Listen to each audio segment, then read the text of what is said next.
In this lesson, I want to explain how I learned music and how each component of music work together. In the context of piano, I divide it into two different spheres. One sphere being the left hand, the other sphere being the right hand. Okay? Now, when we play piano, we have left hand and we have right hand. In this lesson today, I want to mainly talk about left hand. But just for context, we'll talk about both. We'll introduce both. When you're driving down the road and you hear a song, sometimes, maybe if you've heard it before, you'll instantly say, "Oh, I recognize that song. They're playing Happy Birthday." Why do you pick it up so quickly? What makes it click? It's because you hear a melody. That melody line is what makes it click for you. It's what makes it click for everyone. Now, if you isolate the melody from the harmony, it doesn't sound right. It sounds like it's lacking something. The harmony is what provides the support for the melody.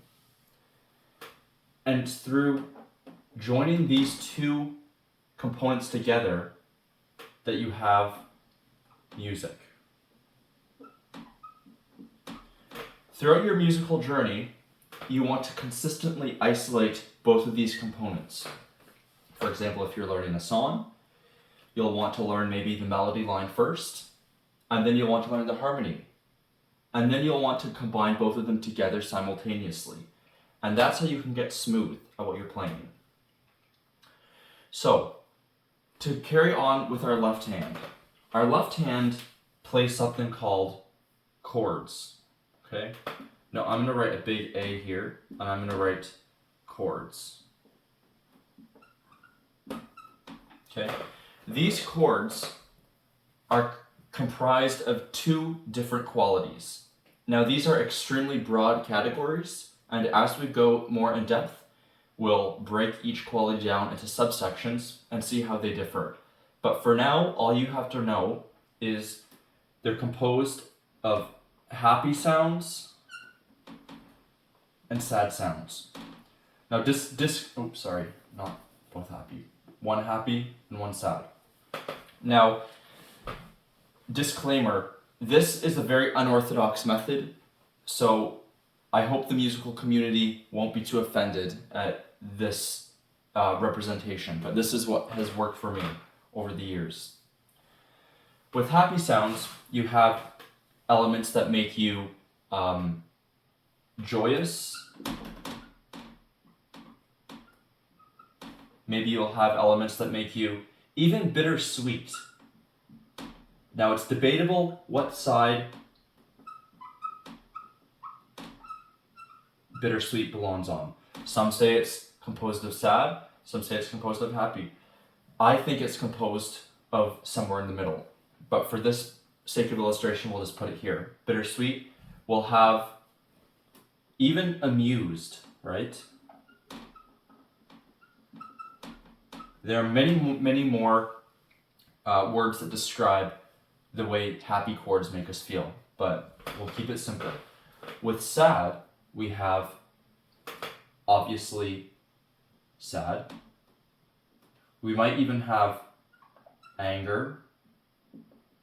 We might have loneliness.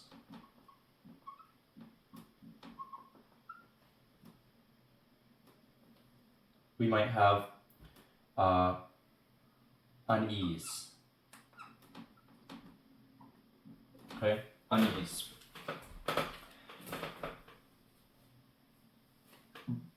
If you have one song and it only has elements of one quality, it can sound overwhelming. Happy sounds are divided into major, while sad sounds are divided into minor.